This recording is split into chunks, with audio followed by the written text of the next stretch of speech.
Chapter 24, Unwarranted Actions in 1980. The two 9-year-old playmates built sandcastles in Biloxi for hours while their younger siblings kicked the soccer ball around and swam and ate. Nancy and Rebecca, with little red noses and shoulders, wouldn't even stop to eat.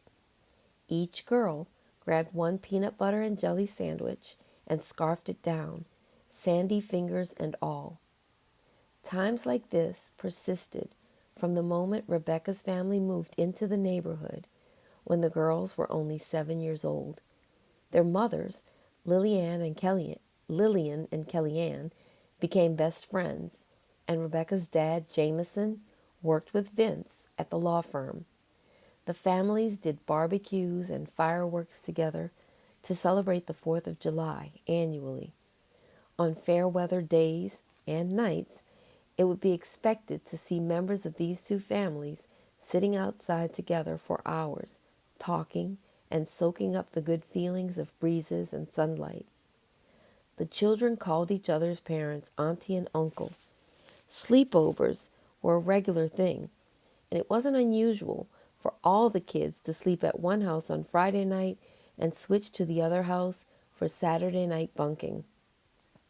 These two families, the Benjamins and the Hutchinsons, were attached at the hip. "Ma, Ma, have you seen my sleeping bag?" Nan yelled at the top of her lungs outside her mom's bedroom. Awakened by her daughter's volume and disoriented from sleep, Lillian, in a hoarse voice, replied, "Yeah, hun, your brother zipped it to his own to make a double bed pallet on the living room floor while he watched a movie last night." "And you let him?" "It didn't hurt anybody, Nance. Just go get it and be happy." Lillian glanced over at the clock radio with the red block digital numbers. "It's only 5 in the morning. Let me sleep, little girl." She rolled over and pulled the cover up to her chin. "I need it for Rebecca's party. I'm being prepared like an admirable Girl Scout," Nancy retorted. She went down to the living room where she found her brother, who had fallen asleep watching a Betamax version of Brian's song the night before. She started unzipping the two sleeping bags apart. Luckily for her, unluckily for him, her bag was his cover. After the unzipping was done, she lifted her sleeping bag, leaving her sleeping brother to face the element of air conditioning. At the first sensation of cold air, his head popped up. He caught a glimpse of his sister promenading away with her own sleeping bag in hand. "Girl, what is wrong with you? You left me freezing." Too sleepy to do anything, and knowing he was wrong, he rolled over onto his own open sleeping bag, folding it in half over him. He now had a single bed sleeper, but at least he was warm again. Nancy shouted, "Serves you right if you're cold. Don't steal my stuff, boy." She laughed heartily as she slammed herself into her bedroom. 3 o'clock came fast, and Nancy had prepared so well. By 3 in the afternoon, she was already at Rebecca's house for the party. She welcomed other girls into the party, standing alongside Rebecca at the front door. The girls were now freshmen in high school, but were not yet socially equipped to host a boy-girl party. They had only been to one co-ed party since high school began, which was given by a group of black boys from school who also lived in a nearby neighborhood. Having gone to the same junior high as they did, the girls were pretty well acquainted with the group known as the Pop Lock Flock, since they could really get down with the pop lock dance style. One of the boys, Freddie, was in math class with Nancy and was tall, broadly built, with a low, perfectly rounded afro, and always smelled lightly cologned of Halston for Men. Nancy was absolutely crazy about that scent and also thought Freddie was the coolest and cutest dude at their school. He invited Nan and Rebecca to a party. This raving mess of a party was at Freddie's house, in the attached den at the back, and it frightened both girls so much that they hadn't since gone to any other of the boy-girl parties that they had been invited to.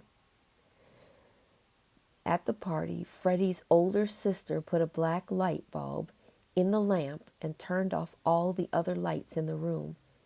Distorting the sound of the records was an oddly placed window unit air conditioner, so loud, cooling nothing. A half-filled punch bowl donned the rickety unclothed table in the corner where there were no cups to be found. Scott emptied the entire contents of an unfamiliar bottle of some type of alcoholic beverage into the bowl, filling the bowl the rest of the way. To indulge in the concoction, partiers sipped and gulped directly from the ladle, one behind the next. Kids were slow dancing, with their bodies so tightly entwined they seemed to be rolling in waves together. Couples were kissing against the brown-paneled walls with full body contact, as if nobody else could see them. Nancy wondered where the parents were, and Rebecca told her she saw 4 adults in the kitchen, but no one ever came to the back to chaperone or even check on the partiers. At about 8:15, Courtney started up a game of Truth or Dare,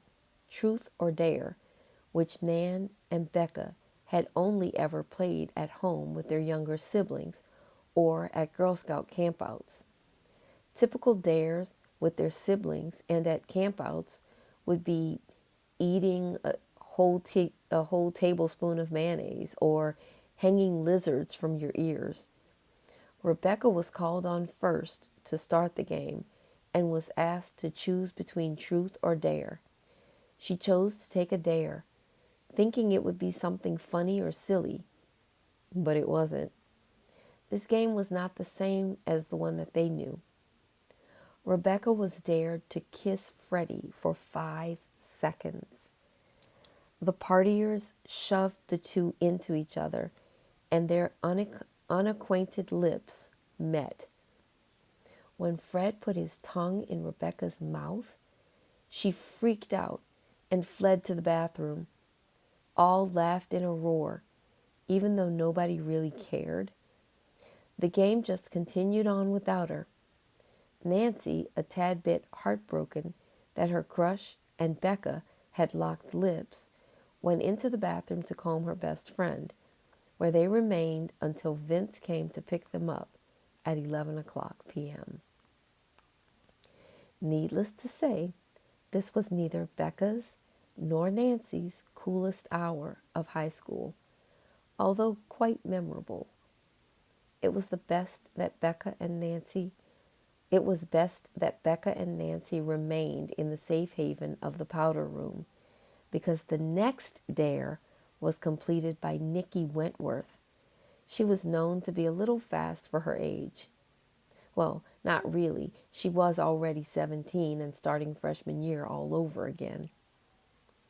All of the partiers walked outside to the front of the house, where Nikki was told to stand at the curb, facing the street, and frontally flash the next car that drove by. Yep, she did it. Well, Rebecca was having a good old-fashioned junior high type sleepover, where the first one to fall asleep would have toothpaste squirted into her hand and then have her face tickled. That's how their group of friends rolled, slow and steady. They let 14 years old still be a childhood experience, complete with laughter, prank calls, and anticipating or discussing their first kiss, not having it. Although after Freddie's party, Becca's mouth had already known the intrusion of a man's tongue. The whole party of girls enjoyed the game room at Becca's house. It was stacked with all the good stuff: a pinball machine, pool table, tabletop bowling alley, and of course, a jukebox. These games and the dancing occupied them while they waited for Uncle Jameson, Becca's dad, to pick up his younger brother, Thaniel, from the airport. He had just graduated from law school in California. Thaniel had a rough time as a youngster, spending a large share of time in juvie as a teen. He stole a bike when he was 11 because he liked it and wanted to ride it. After he rode, he bent both tires and threw the bike into the canal. He robbed 2 liquor stores, one at 15 and the other at 16. The sales clerk at the second store accused him of raping her. Daniel served time in juvie for all 3 thefts, but was able to dodge the rape charge. His attorney claimed that the sales clerk had a crush on Daniel in school and made up the story of the rape to seem like someone of Daniel's good looks could want her. Daniel's looks were quite striking, having sharp features. Not the tallest boy around, growing to be 5'7" as a full-grown adult male, but his facial features were extremely handsome. His blonde, wavy hair was always shoulder length, parted down the middle and feathered back. As a teen, his eyes were low, deep, and penetrated through anyone he looked at, usually seeming to have just toked on a doobie. Girls consistently referred to him as sexy. Daniel wore faded blue bell-bottom blue jeans and earth shoes every day. No matter what, nobody in his hometown believed the store clerk because she was the desperate type who threw herself at boys just to get the taste of attention. His rehabilitation in the juvenile detention center led Daniel to seek a career in the legal system. After passing the bar and working for some years, his plan would be to obtain a position as a judge. Eventually, maybe he could help a kid like himself. When the 2 men returned, Auntie Kellyanne put the cake on the table and lit the candles. Becca, the youngest of her crew of girlfriends, was finally turning 14. Standing around the table singing the happy birthday song drew everyone's attention to Becca, except Daniel. Nancy felt the virtual burning on the side of her face one might feel when a person is staring at them uncomfortably. Daniel came and stood closer to Nancy, although she told herself that was not the case. The crew of young ladies left the kitchen of half-eaten cake and a mess for Kellyanne to clean, and her brother-in-law stayed to help. While cleaning, he said, "That girl with the bouncy ringlets, I noticed that she calls you and Jamie uncle and aunt. Is she related to us?"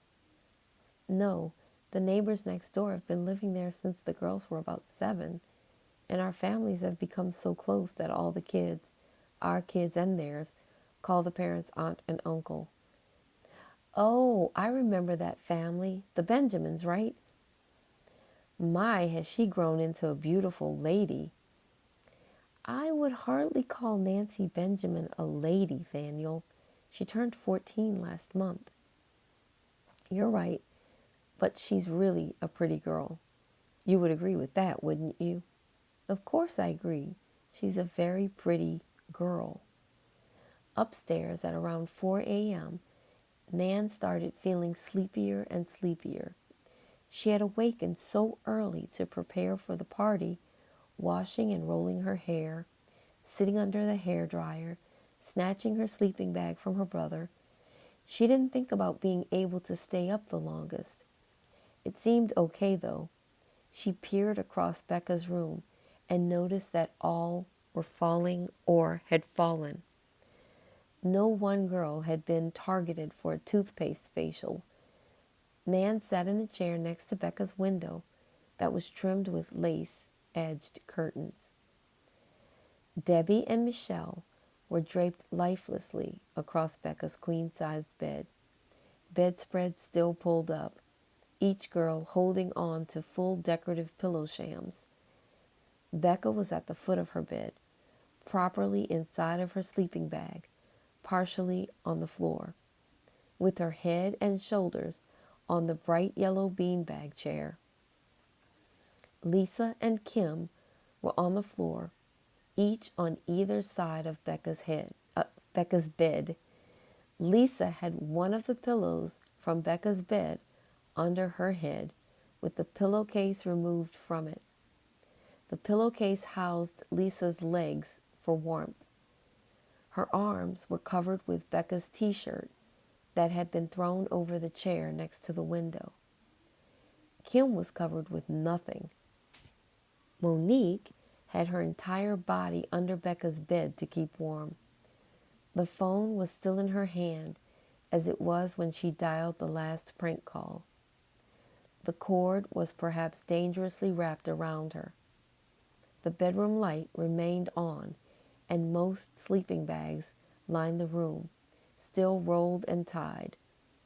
Uncomfortable and cold, Nancy got up and covered her friends, except Monique. She did remove the phone and cord from her, though. Nancy retreated to the guest room across the hall to sleep in a real bed for relaxation, space, and warmth. She settled in, laid her head down, and was out. Knocked out completely, Nancy didn't feel a hand cover her mouth and a small man mount her body. What awakened her was a suffocating feeling of an object being shoved up and into her body. She opened her eyes to see a man on top of her.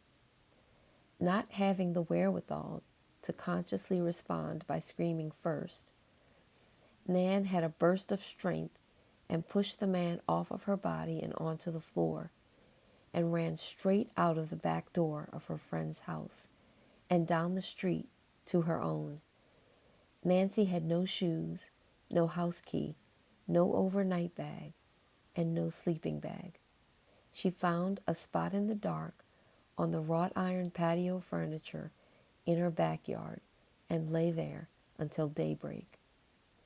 As soon as it was light outside, Nan climbed the trellis and tapped on Bryn's window. When Bryn opened it, Nan whispered, "Come open the side door." "Why are you out there so early? Couldn't you wait until a decent hour to come home?" "Just meet me at the side door, please." Bryn did just as her sister had asked. But as she opened the door, the questioning resumed. "Why are you home so early, Nance?" "Rebecca and I had a falling out, and I decided to storm out for dramatic effect." Bryn looked at her like she was out of her mind. "Dramatic effect?" "Yeah, all the girls were bothering me and teasing me and stuff, you know?" "No, I don't know." "You and Becca have never, ever fought, to my knowledge. You're acting weird, Nance. Just plain old weird. And you look scared." "I'm going to my room, Bryn. I just want to be alone." The younger sister walked away and returned to her own room. Her senses were heightened, though. Nancy walked into her room, collapsed onto the floor, and began to allow herself to feel, for the first time since the encounter at Becca's house. She was consumed with her emotion and cried nonstop for hours into her pillow. At 9 a.m., Bryn sent her mom into Nan's room to check on her. Lillian walked in and asked, "What happened at the Hutchinsons last night? Bryn said you returned home early this morning, acting strangely." "Mom, Uncle Jamie's brother, Thaniel, slept over there in the downstairs guest room. I slept in the upstairs guest room. I was awakened by him, He was on me. Mama, he raped me. She sobbed even harder than before, having heard herself say the words aloud. Are you sure? Did he actually? Nancy cut her mother off angrily. Mama, I'm not stupid. I know what I'm saying. Nance, go shower. Shower well. Wash yourself. Rinse. Wash again. You hear me? Don't lock the door. While you're washing, I'll bring in a disposable douche. I have one with iodine packets. Use it. Follow the instructions on the box. What? Run along. Go shower now. Okay, Mom. Nancy did exactly as her mother instructed. She showered for 41 straight minutes, thinking thoughts in her mind the whole time. The only boy she dreamed of since she was 11 years old was Freddie. She had frequently pictured him asking her to slow dance. She imagined sharing a kiss with him at the park. It would be her first kiss. Her dream of walking and holding hands with Freddie was interrupted by her own words.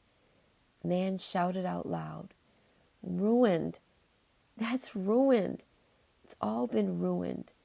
And I've never ever even had my first kiss. No tender hugs, no soft sweet kiss. His lips touched Becca's, my best friend, in front of me. Never will I have a kind, loving first penetration. It's all ruined. My dreams, my thoughts, my reality. This can't be.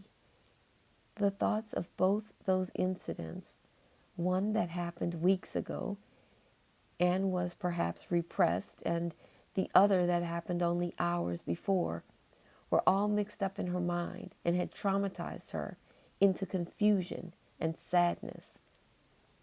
A knock on the bathroom door brought Nan back to her mental awareness.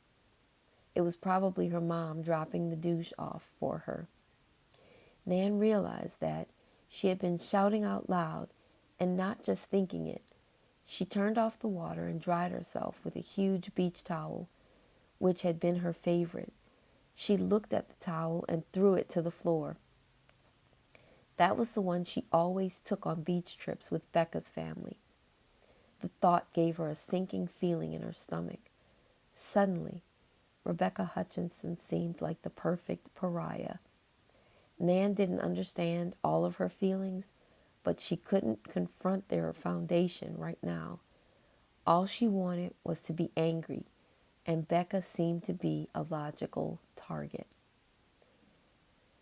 Just as promised, Lillian had placed a box in the bathroom atop the vanity while Nancy showered. Nan read the instructions and opened the box. She was grateful to have steamed the room so much as to not see her reflection in the mirror. After leaving home an innocent girl, excited about an all-girl sleepover, returned home as an angry woman, feeling yucky and douching with vinegar and iodine. When the slumber party crew arose for the day, they all wondered where Nan's things were, why Nan's things were still there, and she wasn't. Becca said, She may have gone home to get something. She'll probably be right back. She does that sometimes. Becca, I made pancakes for you girls to eat. Come down and get them, shouted her dad from upstairs. The girls came running for pancakes. Her mom passed them on the stairs as she went up to make sure the girls didn't leave any drink cups or chocolate candy wrappers upstairs. Kellyanne was definitely conscious of cleanliness. Passing between Becca's room and the game room, she noticed the guest room bed was unmade. She stepped in to make it and found blood on the sheets. Kellyanne stripped the bed and brought the sheets to the laundry, then stopped in the kitchen. She pulled Becca aside and questioned if any of the girls was on her period, because the guest room sheets had quite a bit of blood on them. Hey, did any of you sleep in the guest room? When the girls all said no, Becca assumed that Nan must have gone home because her period came down during the night. She went back to her mom and reported her assumption. "Oh, poor dear, how embarrassed Nan must have been," Kellyanne expressed. A few moments later, the phone rang and Kellyanne picked it up in her bedroom downstairs. "Hello?" "Kellyanne, this is Lillian. Nancy tells me your brother-in-law is in town." "Yes, Jamie grabbed him from the airport yesterday evening. He was shocked at how tall and pretty Nan had gotten since last he saw her." "Was he shocked? He must have thought she was a woman because he forced himself onto my 14-year-old child early this morning." "Lillian, don't say such things if they're not facts." "Oh, it's a fact, Kelly. It's a fact. We will have him prosecuted when we find him. I guarantee." Lillian said this even though no police report had been filed yet. As soon as they hung up the phone, Lillian had her daughter get in the car, and the two set out for the police station.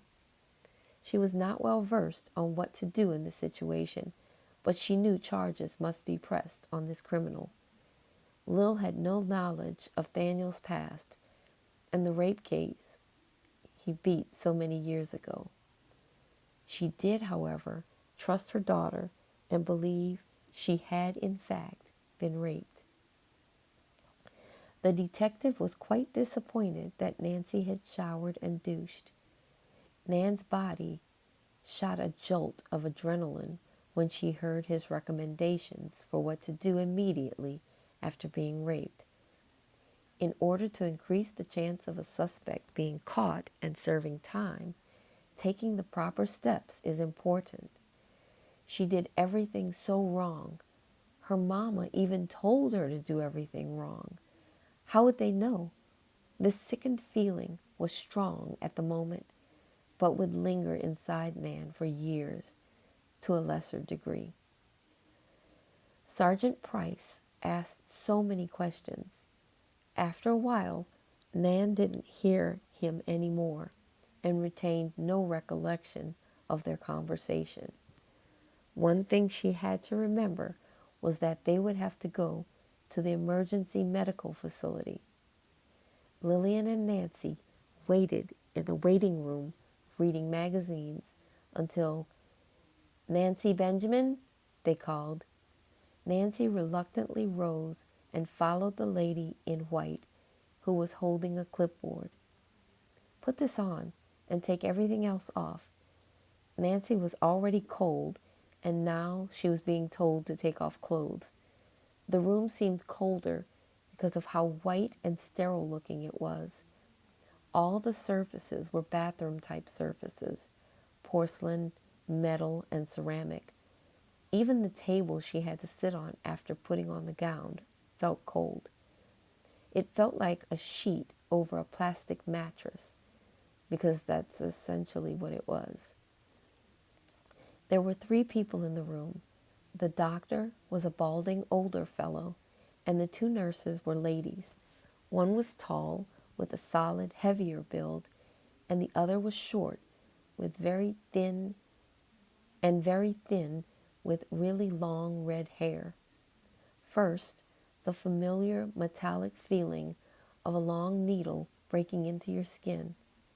Then she counted backwards from 1,000, and no other memory was had until she woke up feeling confused. The initial memory that returned to her mind was that the detective said she had to go get checked by the medical professional. She still wonders to herself sometimes what "get checked" actually means. This whole situation lent itself to remembering her wisdom tooth extraction, except less comforting. She enjoyed the oral surgery and the sweet way the dental staff treated her, with no judgment and long moments of silence. Nancy missed school for a week and didn't leave her room for most of it.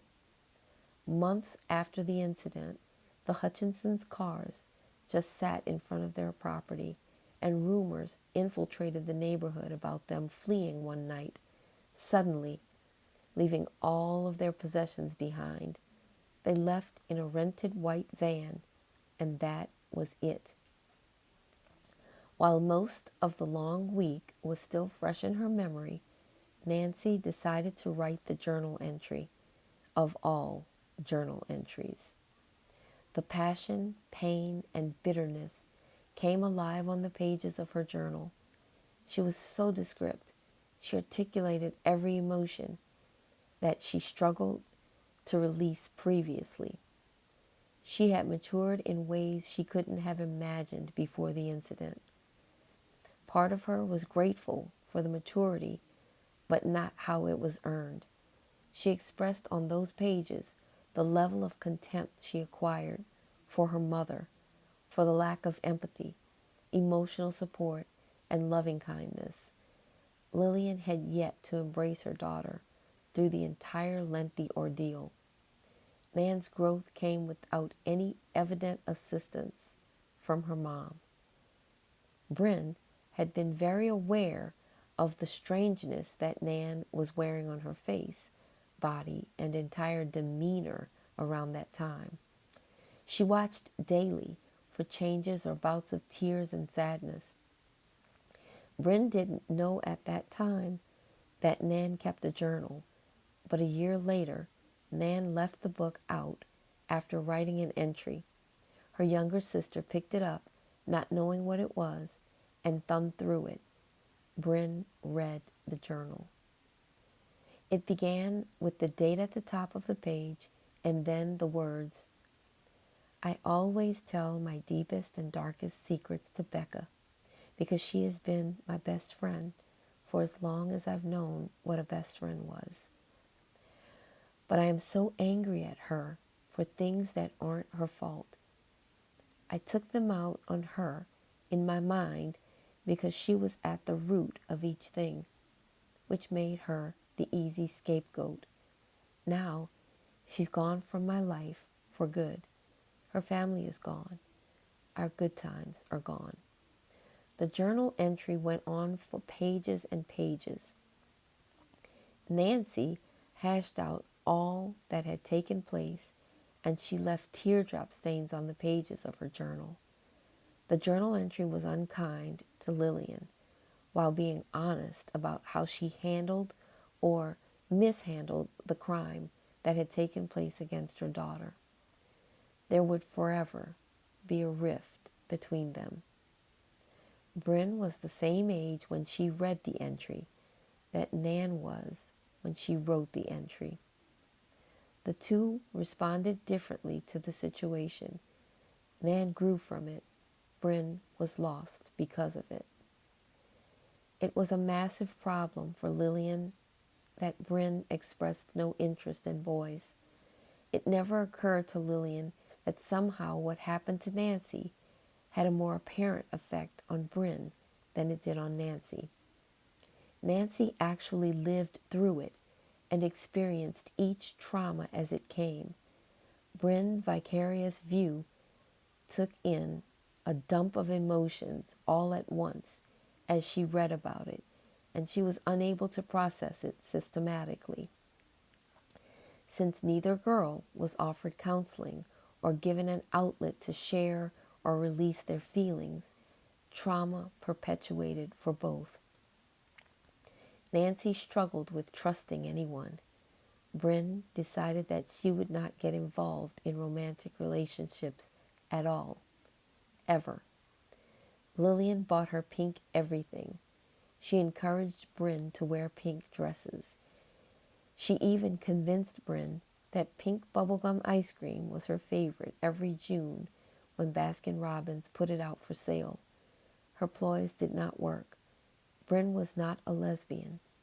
She had elected outright celibacy, and she was proud of her choice.